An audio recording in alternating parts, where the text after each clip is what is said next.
Welcome to this episode of the Gunman. So this video here is the first video on this 1963 Mini Cooper. We're going to be taking you right through the repair, prime and respray of the entire car. This video is going to mainly be covering repair, primer, we'll be painting the insides of the body, and we'll also be painting the black on the roof. This is the condition that we received the car in, and as you can see, someone's already had a go at the repairs, probably given up and then decided he needed a professional to finish it off for him. And yes, that red paint under there is acrylic. So today is the first day of work on this Mini. We've made a bit of a plan with the owner. I'm going to kick this front screen out, pull all the panels off. He wants the inside painted as well, so it's going to be a bit of a fun job to paint all in up here and all around there.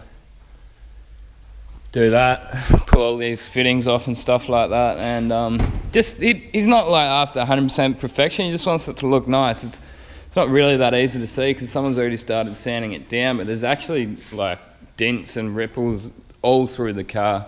It's a lot worse than what it probably looks. So it's just going the same colour red with the black roof. This is an original Mini Cooper, so pretty cool little car. So as you can see, I've ripped a couple of those panels off. It turns out that just about all you need to work on one of these old Mini Coopers is a 7/16 spanner and a Phillips head screwdriver, as far as the bodywork goes anyway. They're a very basic car and easy to work on. Some of these newer cars, they've got different size nuts and bolts and screws all over the place that you can't find. But these things, as far as the body goes, they really are quite simple to work on. And I must say, this one, considering the age of it, is in amazing condition. It's 52 years old and there is barely even any surface rust in it, let alone pitted rust. If you open up the boot, it's all still there. There's really no rust whatsoever. I mean, you might get we found the tiniest little bit here and there, but look, I had way more. I mean, like double the amount on my own XF Falcon and VL Commodores that I've just done up recently, so it's definitely been looked after its whole life, this thing. So on this job, it turned out that I decided just to take the panels and then I'd leave my business partner. He's working on the body of the car, so we're not tripping over each other the entire time. So I got all the panels, so the doors, the bonnet and the boot lid, got them all repaired, and then I ended up coming over and helping him out on the body of the car. So yes, unfortunately we were just going over the top of his existing paint. We have to work into people's budgets, and if I go and paint strip or sandblast all these panels, it's just going to blow the budget. So this is day 2 on this Mini Cooper. It's a 1963 model and we've made really good progress. It's not like a full resto or anything, it's just a paint job. Like, just bog it up and paint it. The panels were pretty ripply, but the one thing that really amazes me is there's basically no rust in it. Like, it is honestly got to be one of the cleanest cars as far as rust goes of its era I've ever seen. Like, my Commodore, which is 20 years newer, has more rust in it than this thing. It just must have been parked in a garage its entire life. It's from Victoria, my home state. And yeah, so we're just bogging it up, just giving it a bit of a sand back and filling it up, give it a good 2-pack prime, block it down and pick up a few more bits later. The owner is from the real world and I must admire people like that. He said, his words were, you know what, it's not a new car, I don't want it to look like a new car. I'm like, mate, that's what I wanted to hear. I mean, at the end of the day, if he's willing to basically have an open checkbook and pay us when it's done, yeah, we can make it look like a new car. But anyone that says to me that's bad work and I should have paint stripped it, metal filed it, epoxied it, sandblasted it, you come here and do a 3 month's work for me to do it the way you think is proper. Anyone else from the real world will actually know that there's nothing wrong with it and it's going to look and last a while. Like, yeah, it's not perfect going over this acrylic paint, and it is hard. As soon as you start cutting through, you'll sand uneven and you start putting little wobbles in it. So sometimes you just got to get to the point where that's enough get some 2-pack primer over it, and then if I need to nip up a slight low spot here or there once the 2-pack's on, we're on a level playing field, do that, and then just say put a bit of my Nason 1K primer over the top, which is actually a good one, compatible with my 2-pack clear over base and 2K colours. And yeah, like this door, that was really, really bad. Like that was really ripply, so I just had to do the whole thing. Tailgate was pretty bad too. Bonnet wasn't too bad, but we've already used just about a full can of bog. Half of it's on the floor here, as you can see. But yeah, we've got to turn this around in, you know, probably about 5 days to make any decent money on it. By the time you take out $100 a day for the workshop, you take out your materials, you can't just stuff around on it for ages. But it'll look awesome when it's done. So the roof is going black, and we are painting sort of all these, because you do see all this, they're not covered by trims, so a couple of bits up here we'll do as well. So the plan is today, first up, get it in the booth, finish off a couple of these repairs, the panels are right to go, get it in the booth, mask it up, give it a good 2-pack prime, give that a couple of hours to flash off. We'll then push the body back out. If I can get the red on the inside painted today, I'll be really happy with the progress. I'll paint the inside of the bonnet at the same time. I might even actually paint that when I'm priming it, hang that bonnet up, and that way that's done. And the rest of these panels can get hung. So I'll put the 2 doors on these door stands when I'm painting them, so I'll paint inside and out at the same time. I'll probably just hang this one up from a piece of wire from the roof or something. And I'd rather not do that with the bonnet, because if you lay it down flat, then you're obviously going to get a nicer finish on it. So that's the plan.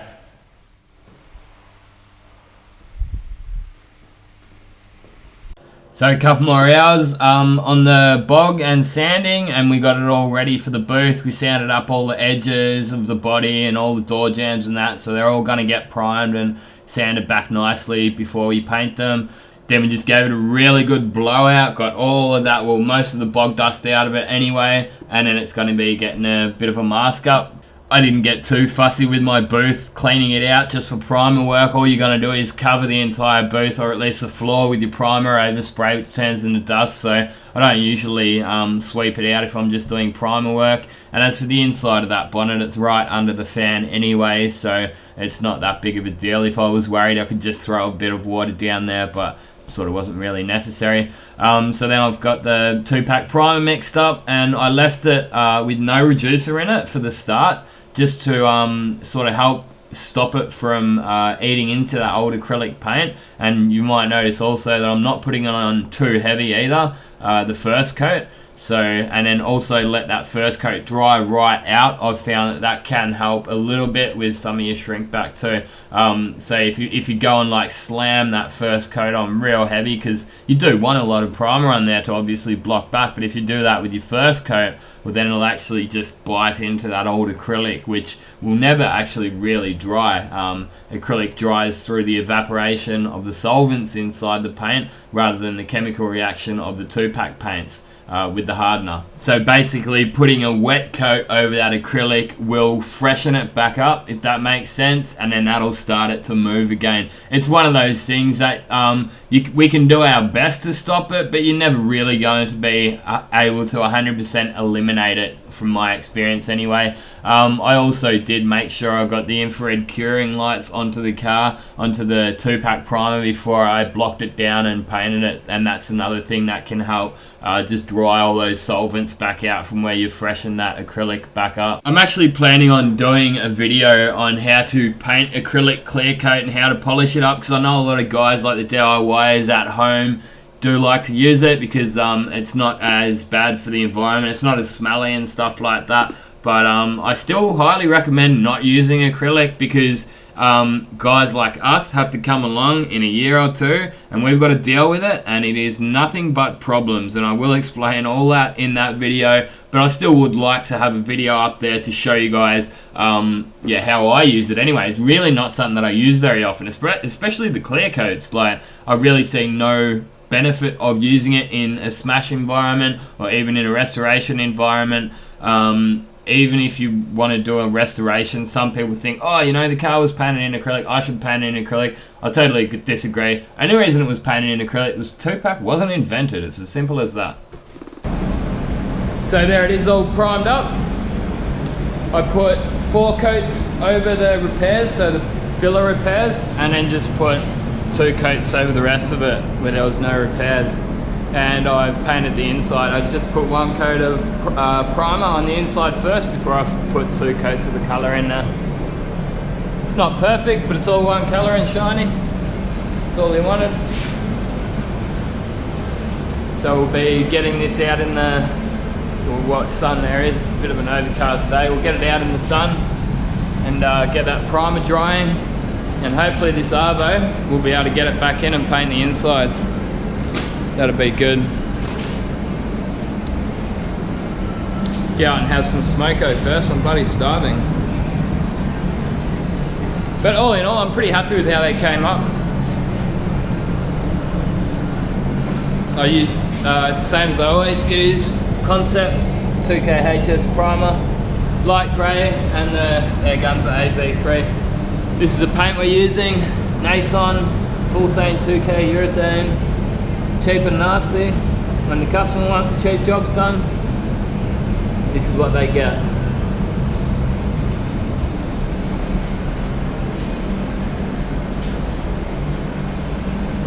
Once the insides are painted, next step is to paint the roof black, and then we'll get the red done.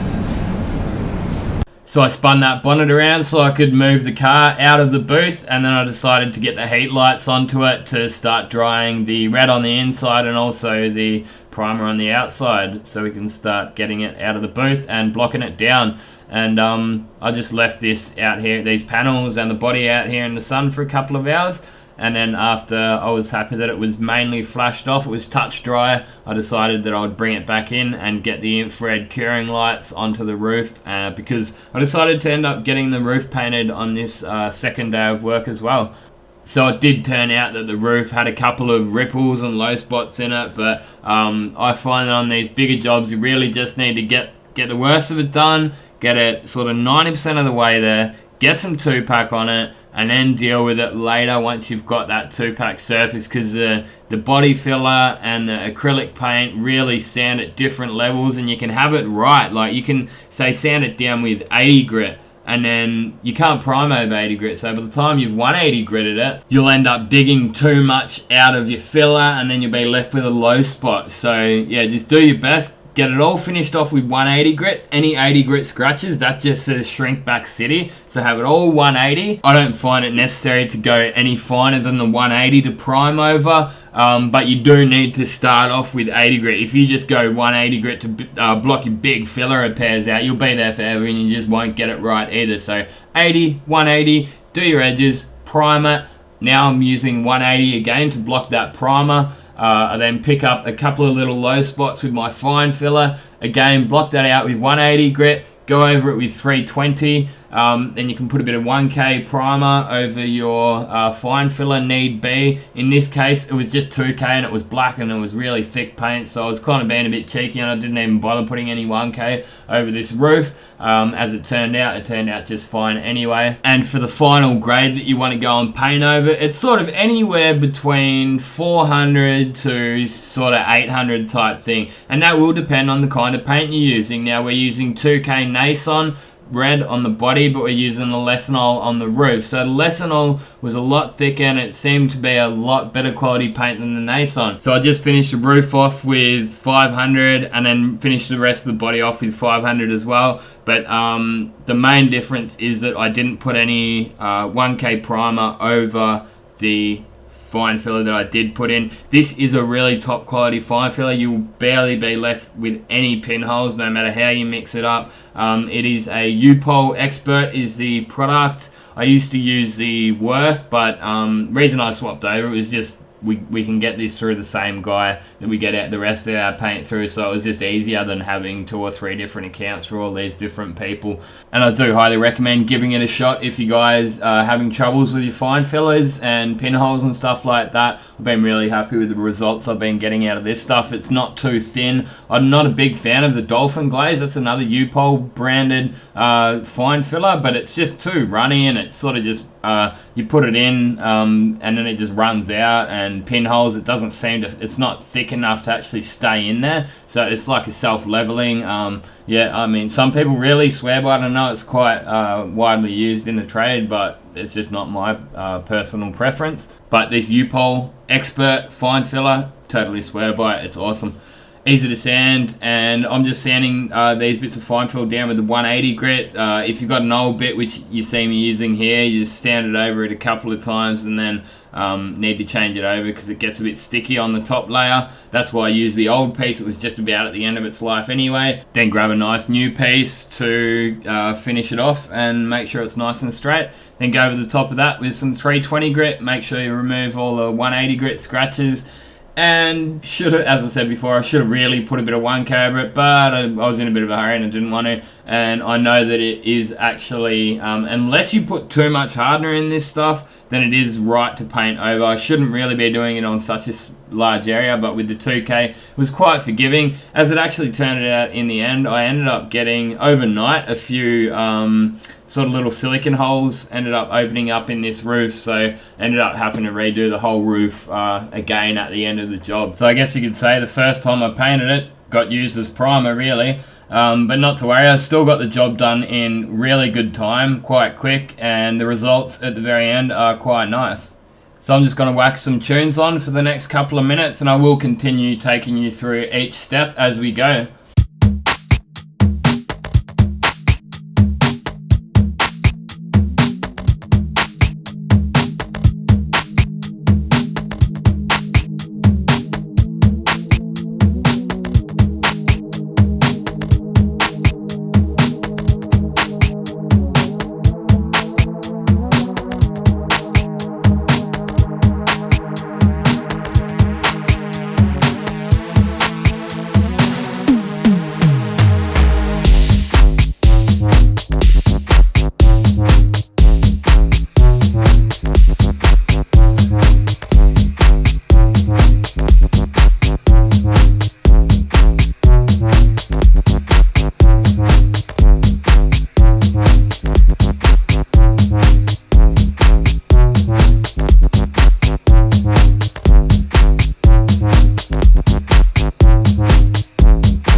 So just about to put some colour on the insides there.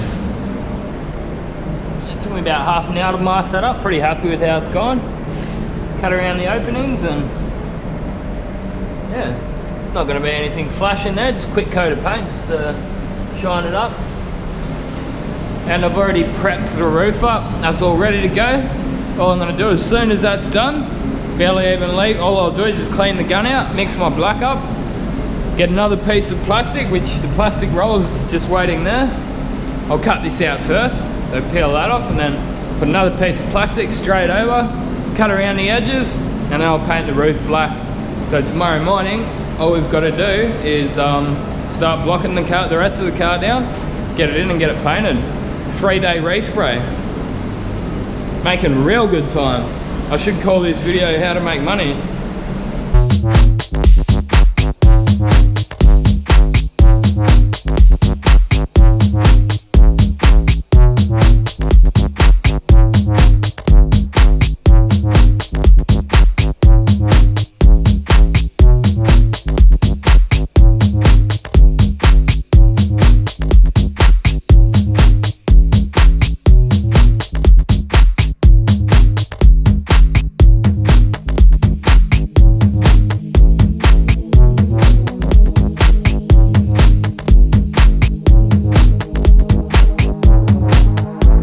So that's the red all done, looks okay. By the time the carpets are all back in, you're not going to see any of that overspray, which is why I didn't worry about covering any of that up.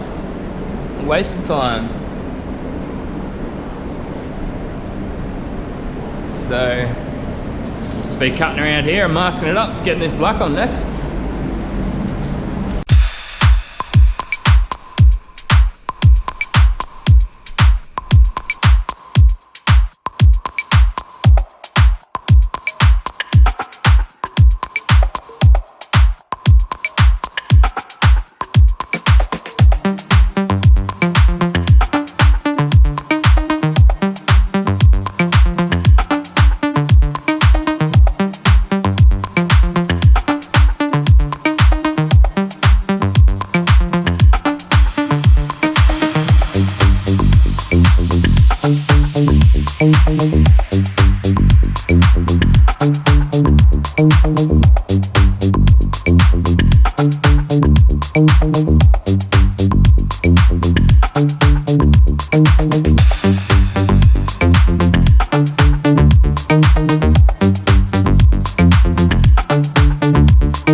So this will be one of the last videos that you see me using the DeVilbiss SGK in, unless I get another one or I just end up going through my older footage, because I have since sold it. It's an awesome gun, and nothing against the gun, but it's just at the point now when I'm moving overseas and I can't take them all with me. I've got rid of a few other guns as well, but all that does is make room to get more new guns and more guns that I can review. I always get lots of requests for every specific gun people would like me to review. And yeah, I've also just got a brand new DeVilbiss GPI, which that'll be coming up, reviews on that soon, and a couple of ANI spray guns as well from Italy. So looking forward to giving those ANIs a go. Haven't used them yet, but I have used the GPI. I'm pretty happy with how that's going so far. I'm also planning on, in the next couple of weeks before I do move over to Thailand, I've got a 1 litre can of acrylic clear there, something that I wouldn't usually use. Not really the biggest fan of it. I believe it's not really necessary in the workshop environment anymore, but I know people would still like to know how to use it, so I might just grab an old panel from out the back and do a demo on how to paint with acrylic clear and how to polish it up and all of that. So yep, that'll be coming soon. And loads more cool stuff to come in the future. This is just the beginning of the Gunman. I've only been doing this for less than 2 years at the moment. So the next 2 years is going to be big. It's going to be obviously slow to start off there in Thailand, but we're going to have a lot more time to make these videos and make better videos. So that's the roof all finished off. I ended up just using some less than old 2K. So that's just direct gloss. 2 coats of that, 2-to-1. Fast hardener, and probably only about 5% reducer this time. I wanted to keep it nice and thick. That way it's got a real nice wet coat over it. It's really quite clean. There's like 1 or 2 tiny bits in there. That's an advantage to leaving it that bit thicker. It's got to fill up any smaller bits of stuff that land in your paint. Massive day. And rewarding when you can get results like this.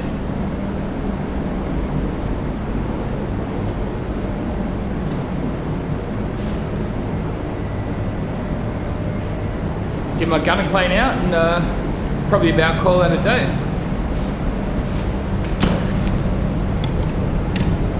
Awesome gun, that thing. Handles just about any paint and it really hoses it on. So this is it the following morning after letting it air dry overnight. I've then unmasked it, put it out in the sun to give it a bit of a sunbake while we were prepping up the panels off the car. So we had the 2 doors and the tailgate and the bonnet. We got them ready and left it out, left the body out here for a couple of hours. So stay tuned for the next video. Part 2 will be going through prepping the entire body, masking it up and getting it in the booth and getting some color on it. Now you've seen this video, get out there and paint some shit. Thanks for watching, and this has been another Gunman production.